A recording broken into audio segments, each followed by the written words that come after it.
President Cyril Ramaphosa now confirmed to be heading to Washington to meet with US President Donald Trump on the 21st of May.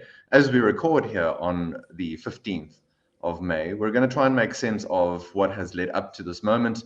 What might President Ramaphosa be aiming to achieve, and is he going to be successful in doing so? So joining me to unpack and understand such very straightforward questions and developments in South Africa-US relations is the CEO of the Institute of Race Relations and Director at the CRA, Dr. John Endres. John, thanks very much for being back here on the CRA YouTube channel. Just to start off with some of the background and what has led up to this moment, why is President Ramaphosa going to Washington, D.C.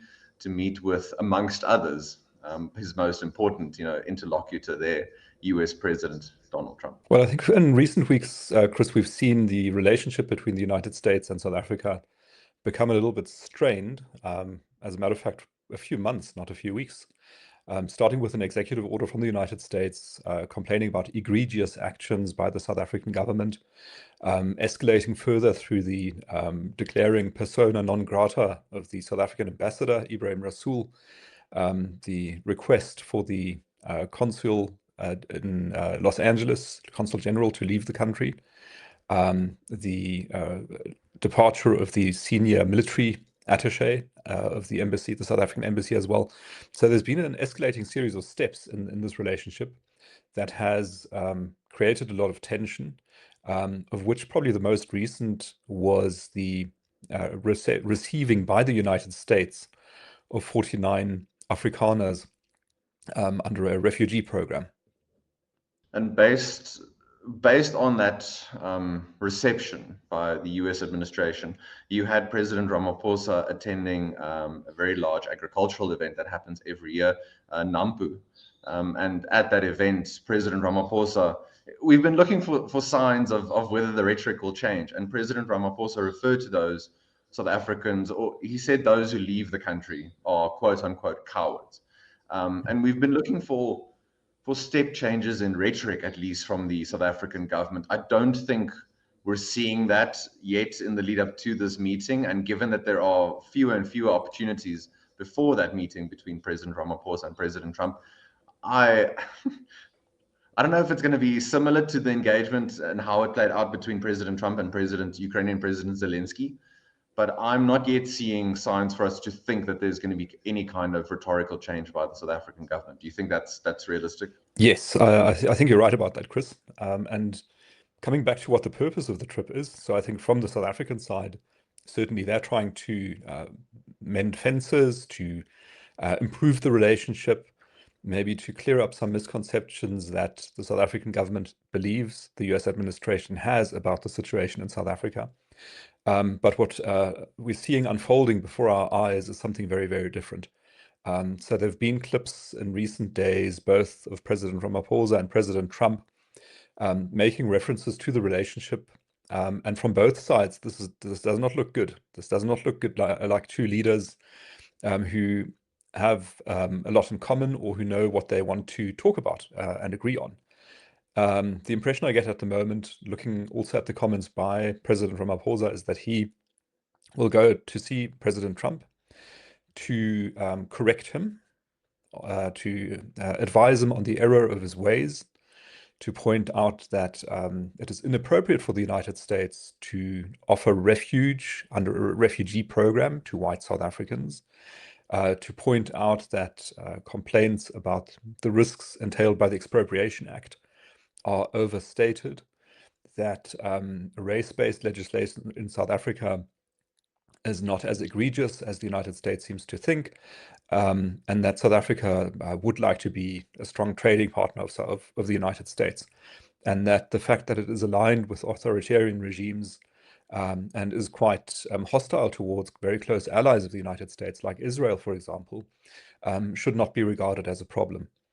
Looking at the body language and comments of President Trump in In one of the interviews, he said that he wasn't quite sure why he was meeting with President Ramaphosa, that he thought it was something related to G20 maybe.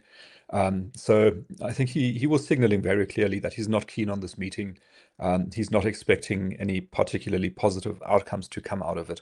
And so putting those two sides together, I'm anticipating a very bad meeting, unfortunately, between President Ramaphosa and President Trump. John, in a CRA client note that we published yesterday on the 14th of May, we detailed some of these developments and also recommendations were the South African government to be a subscriber of the CRA. They would, of course, get all of our analysis and they wouldn't be caught so off guard by these kinds of developments when they do occur. But I'm wondering, just in terms of what South Africa can put forward practically. So in that note, we talk about some of the trade matters. I mean, the focus has been on AGOA. We've been saying for about a year now that it's likely going to be ended because President Trump and his administration prefer country-to-country trade agreements and not sort of wider trade agreements. In the note, we highlighted maybe some of the agricultural wins. We highlight things like progress in regulations around mining. But we also draw a distinction for, I think, our clients between those countries that engage actively with the US versus those who continue to want to be recipients of aid and want the US to take care of things for them in their region. Do you think moving away from the sort of rhetoric, which we don't think is going to change, is there anything trade or investment wise, maybe also, I don't know, geostrategically, that the South African government could put forward that we think could convince President Trump, okay, there is some value here, and just from a purely sort of US self-interested point of view? I think that President Trump has communicated some of the areas that he'd like to see some progress on, which were captured in that executive order. And my sense is that if there's not at least some concession presented by the South African government, some approach towards acknowledging those US concerns and some form of compromise on those points, those contentious points, then progress on other areas will be very difficult as well. So, for example, the Expropriation Act was mentioned in that executive order. So were race-based laws, and so was the foreign policy position of South Africa, particularly the pursuit of a case against Israel for genocide at the International Court of Justice. That is a really big problem.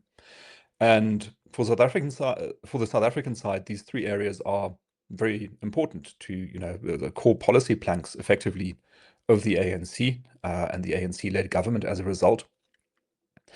But it will be difficult for them to compromise on those things in a face-saving way.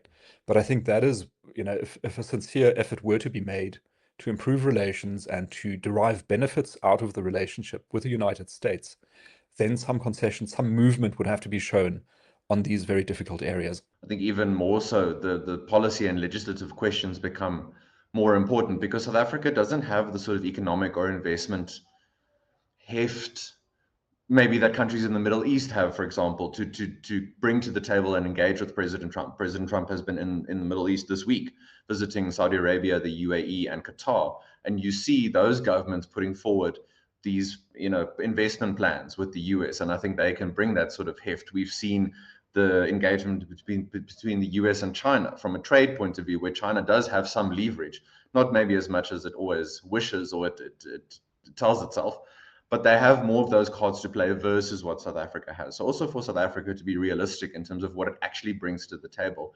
And here I want to highlight especially how if President Ramaphosa and his advisors, those who go with him, if they default to nostalgia and the comfort of the past and that kind of thing, I hope it's not the case just for President Ramaphosa personally, but if he goes with that sort of rhetoric and that thinking, we're going to have, I think, a sort of Zelensky style event play out in front of the world's cameras. Yes, I agree. And Chris, I think you touched on a really important point there, which is that President Trump does look at countries in terms of whether they are strong or not. And I think he's interested in dealing with countries that are strong, be it on an adversarial basis or on a cooperative basis, but he's interested in engaging with them. But if he looks across to South Africa, he'll see a 0.6% growth rate. He'll see a fixed investment rate of 15%. He'll see lots of own goals and policy, sort of race-based policies that deter investment. And he'll, I think, consider this to be a government that is not serious about achieving progress in its own country. And for that reason, I think the urgency on the US side to offer a deal for South Africa or to invest effort into finding a deal is going to be low, because South Africa is not considered to be particularly impressive as a nation. And that is despite the fact that South Africa offers some very significant attractions, like, for example, its mineral resources, with between 70 and 80% of the world's reserves of chrome, of manganese, of platinum group metals, as well as its location on the maritime trade route between the Indo-Pacific and the Atlantic, as a gateway to Africa. So South Africa's got really huge potential. And for a country with potential as massive as South Africa's to be languishing at sub 1% growth is really an indictment of our government policies, and it is going to cost us in terms of our negotiating position with the United States. It means that we are in a much weaker position than we would be otherwise. John, just a bit of a counterfactual I've been trying to formulate in the last sort of 24 hours, and I could be committing this sort of the sunk cost fallacy here, but what is there any upside to President Ramaphosa and his advisors thinking, look, this is going to go badly regardless, so we're just going to go for the rhetoric that is comfortable, and we're going to try and use that to signal to other countries that we are now in a different kind of place, a different kind of orbit. So countries like China, for example. Do you think there's the possibility of that kind of thing? And if so, is that positive or negative for South Africa? I know that's quite reductionist because in most of these things there's positive and negative. But do you think that might be part of what they're thinking at this point in time? Sort of use it as a moment on the global stage, and then just move over time further away from the US. Yeah, I think that's right. So I think part of the reason for the misjudgment, which I perceive to be happening on the part of the South African government, is that it feels itself to be cheered on by those countries in the world that are opposed to the United States and the Trump administration, like China, for example, like the European Union, that has also battled with the Trump administration's very sudden moves in geopolitics and global trade. And I think the South Africans will feel emboldened, and they'll probably think, we've got the EU backing us, we've got China backing us. So we can go to the United States, we can refuse to be bullied, we can stand our ground, we can make our position clear, and let the chips fall as they may. I think if they fall badly, the South African government may well decide to pivot away from the United States and accept that a very large consumer market and source of investment funds is not available. But that's an expensive decision to make. I think it's a very costly decision for South Africa, and it is one that in later years, whatever government we have in South Africa, we will come to regret. One of those reasons is also that the political process unfolding in the United States is a very slow-moving one. But it is hostile to South Africa at the moment. Remember that even during the Biden administration, there was bipartisan support for a review act forcing the government, the executive, to study the relationship with South Africa and raising significant concerns about it. That was bipartisan. And similar legislation is currently before Congress, which may pass. And once put into place, so if South Africa is identified as a hostile nation, if it is cut off from United States funding flows, for example, if leading politicians in South Africa should be sanctioned individually by the United States, undoing that sort of damage will take a long time, because if a law like this is passed by Congress, it will have to be repealed by Congress as well. And mustering support to do that is going to be tricky. So it may be that we get ourselves into a position where things sort of worsen gradually, but the relationship between us and the United States becomes cemented in a bad state for 5 years or a decade. And that's going to be a real problem. So it is high stakes, high risk. And as a matter of fact, there's an argument to be made that it would not be a bad idea to postpone this meeting, call it off, and rather prepare thoroughly for it, and not go into it with a willingness to accept a high cost. I think we should minimize the cost that seems to be lurking there in the foreground. Might be a bit boring, but it could be a good time for just a SWOT analysis and figure out if this is the best time or not for this kind of meeting. John, just a final question and sort of more in a meta sense. So we've seen represented by people like President Trump, Argentinian President Milei, a few other countries around the world, I think Vietnam as well, China and some elements, Indonesia, where governments are trying and leaders are trying to push their governments and their countries in a more pro-growth, more pro-investment direction, sort of easing where they can the burden of bureaucracy versus other countries. I mean, the challenge faced greatly by Europe, where their growth potential, their human capital potential is inhibited so much by bureaucracy, by control, by state-centric governments and societies, or governments that try to run their societies and their economies. South Africa has this opportunity to go in one of those, in either of those directions. I don't think you can do both.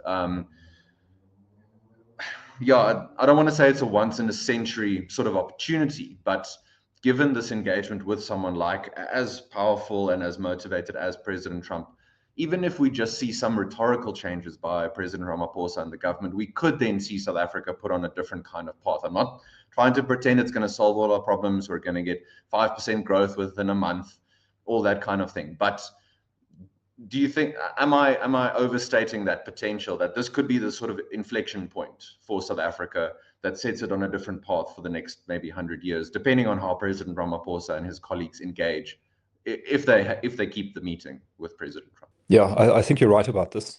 So it's not even far-fetched, I think, for South Africa to take the brakes off the economy and to make a firm decision to go for rapid economic growth, which is the most empowering form of transformation that a country can experience. But it does take a fundamental mindset shift on the part of the ANC especially. If that were to happen, I could imagine South Africa's economy growing rapidly, it attracting a lot of investment and being placed on a much better footing to establish a strong relationship with the United States. That option is available. And I think there's, as you say, it's a sort of moment in history when this option is on the table and available to be chosen, but you have to choose it. And that's really what's up to us and our government. Perhaps President Ramaphosa has been saving his moment of action. He's famous for not acting, so maybe he's been shoring it up until this point to give himself some capital and some moment at this point in time for his legacy, for the ANC's legacy, I think, as well, and for the future of South Africa. But I think we're gonna end on that note. Lots to consider. Let's see how things develop on the 21st, should the meeting go ahead. So John, thanks very much once again for your time, for your insights and your expertise. To all of you, thanks very much for watching. If you have not yet subscribed to the CRA's YouTube channel, please do so. And if you haven't yet, before you leave, please hit the like button as well. Should you be interested in becoming a client of the CRA, you can find all of the details at the link in the description below. Until next time, this has been Chris Hattingh for the Center for Risk Analysis. Take care.